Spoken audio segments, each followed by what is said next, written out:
il est entrepreneur et innovateur, le docteur Alain Capochichi. Très bien, docteur. Alors, donc, tu es innovateur et tu as créé une marque de téléphone. Absolument. Nous avons voulu créer quelque chose qui soit utile pour nos parents. Donc, on a mis en place le téléphone qui parle les langues ivoiriennes, africaines, globalement. Et donc, on a une usine qui est à Grand Bassam ici. Donc, on produit des téléphones pour les opérateurs. Mais aussi, l'objectif, c'est vraiment de créer un téléphone qui s'adapte à l'utilisateur. C'est et ça. qui l'aide dans son quotidien. C'est ça, surtout ça. Ouais. Pas que l'utilisateur s'adapte au téléphone, mais que le téléphone s'adapte à l'utilisateur. Docteur Capo, donc, comment te vient l'idée de créer un téléphone en Côte d'Ivoire? Bon, il faut dire que j'ai fait ma thèse en France. Donc, et puis, dès que j'ai fini la thèse en informatique, j'ai dit, moi, je rentre en Afrique. C'est ça. Donc, pour changer, apporter des solutions. Et mes deux parents qui m'ont mis à l'école n'étaient pas alphabétisés. OK. Et j'ai vu mon père tout le temps utiliser son téléphone difficilement, parce que, en fait, les personnes analphabètes, je ne sais pas si vous avez observé ça, elles ont des téléphones 2G. Et le problème, c'est que pour composer un numéro, il faut remettre à quelqu'un pour les aider. Ils reçoivent de l'argent. Regarde pour moi combien j'ai reçu. Donc, elles ne sont pas autonomes. C'est ça. Et moi, j'ai défié, quand le smartphone est arrivé, j'ai dit, le smartphone n'est pas smart. Steve Jobs n'a pas raison de dire que son téléphone est intelligent.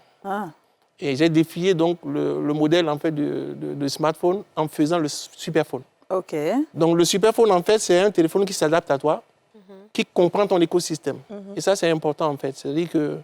et donc, j'ai dit qu'on crée quelque chose pour aider, mais en même temps, créer une valeur ajoutée qui permette aux opérateurs de sortir aujourd'hui près de 60% donc, de la population qui a des téléphones 2G, quoi. Donc, l'idée, c'est vraiment d'aider. Mais au-delà de ça, d'apporter une réelle solution qui peut s'exporter au-delà donc, des frontières africaines. Mais quand on parle du téléphone qui s'adapte à l'utilisateur, c'est quoi concrètement? Qu'est-ce qu'il y a dedans qu'il n'y a pas dans les autres téléphones? Quand vous prenez le téléphone, non, le smartphone normal, lorsque vous posez, dites par exemple, je veux manger à votre téléphone, que ce soit vous comme moi, nous aurons les mêmes réponses. Parce que le téléphone ne nous connaît pas, ne s'adapte pas à nous. Dans notre cas aujourd'hui, en fait, c'est que moi, le téléphone connaît mes goûts, mes préférences, ma langue, s'adapte à moi. Comme IA, quoi. Et connaît le contexte, en fait, de l'utilisation du téléphone. Donc aujourd'hui, ça fait évoluer vraiment le modèle vers un smartphone qui s'adapte à l'utilisateur et qui est dans son environnement. Comme une intelligence artificielle. C'est de l'IA, c'est de l'intelligence artificielle. Donc on a de la reconnaissance vocale, de la synthèse vocale, mais surtout un moteur qui s'adapte à l'écosystème. Très bien. En quoi est-ce que ce téléphone s'adapte? C'est vrai que DJ l'a posé, hein, mais c'est l'intelligence artificielle. Mais donc, qu'est-ce que le monsieur qui parle baoulé ou bien qui ne sait pas écrire, qu'est-ce que le téléphone fait? Est-ce que je peux déjà le voir, pardon? Voilà, vous avez plusieurs modèles. Il y a plusieurs modèles. Il y a plusieurs modèles. OK. Le téléphone, aujourd'hui, nous, on travaille beaucoup avec les opérateurs. On a étudié un peu quels sont les besoins, quels sont les blocages que les personnes ont. C'est ça. Et l'idée, c'est que le téléphone, compte tenu de ce que moi je veux, de mes goûts, de mes préférences, de ma langue, m'aide pour des choses quotidiennes que je peux faire.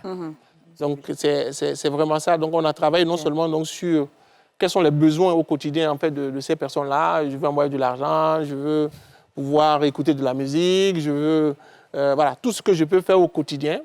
Je parle simplement et le téléphone comprend ce que j'ai dit, quelle que soit ma langue. Donc aujourd'hui, on a fait 14 langues ivoiriennes. C'est ça, 14 langues ivoiriennes. C'est ça. Donc Bété, Baoulé, Agni. Voilà, on a les langues majeures comme le Baoulé, le Sénoufo, le Djoula.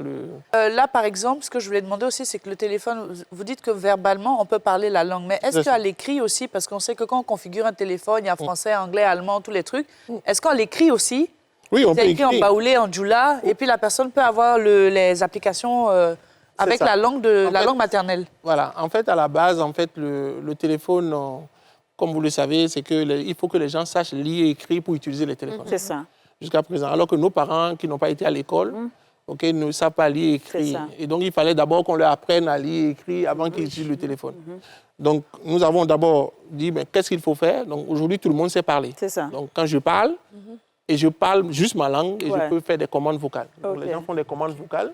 ils peuvent déclencher une action. Cela n'empêche pas que les gens qui parlent français puissent aussi oui, l'utiliser. bien sûr. Oui, C'est un smartphone comme tous les autres. En fait, La personne qui ne sait pas lire peut envoyer de l'argent à une autre personne.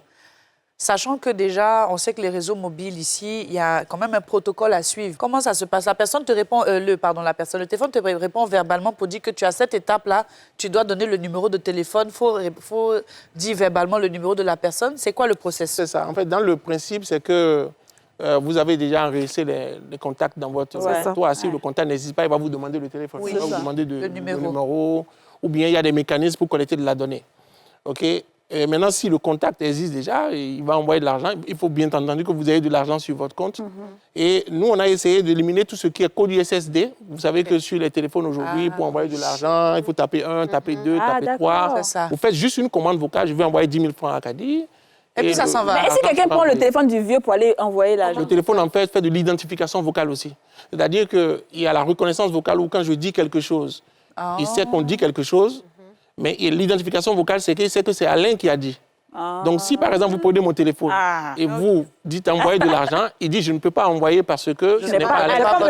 Et c'est quoi la nouvelle version? La prochaine étape, voilà, donc on est à l'étape du brevet, du dépôt du brevet, c'est que le téléphone pourra travailler pour vous. Vous voyez, c'est-à-dire qu'on est maintenant à l'étape où le téléphone travaille pour vous. Genre, par exemple, vous voulez, par exemple, prendre rendez-vous chez votre dermatologue. Vous ne connaissez pas un hôpital, autre et tout. Je veux un rendez-vous pour lundi à 10h chez un dermatologue. Il pourra faire la recherche d'hôpital pour vous. Il pourra appeler l'hôpital. Il pourra en même temps prendre rendez-vous. Appeler l'hôpital? Absolument. Monsieur, combien de temps ça vous a pris pour créer ce portable-là? Ça prend beaucoup de temps. On a pris pendant au moins 5 ans. 5 5 ans parce qu'il a fallu d'abord former les jeunes talents. Parce que ça. c'est des Ivoiriens qui ont fait. On a pris près de 1000 jeunes.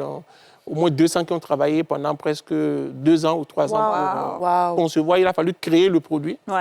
Maintenant, ça ne fait pas de vous un innovateur. Vous voyez, parce que vous savez que l'innovation, vous avez une première étape où vous avez le besoin. Oui. Vous identifiez le besoin.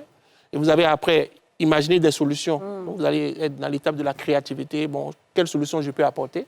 Après, vous créez le produit qui est adapté. C'est ça. Donc, ça, c'est la création, c'est l'invention. Beaucoup d'Africains sont des inventeurs. Mais on a très peu d'innovateurs. En cas de perte, et sachant que le téléphone va collecter quand même énormément de données personnelles, comment c'est protégé? Ça, c'est la particularité de notre téléphone, c'est que c'est smart locké. C'est-à-dire que non seulement, en fait, dès que quelqu'un d'autre prend le téléphone, et si vous nous le signalez, nous, on bloque le téléphone,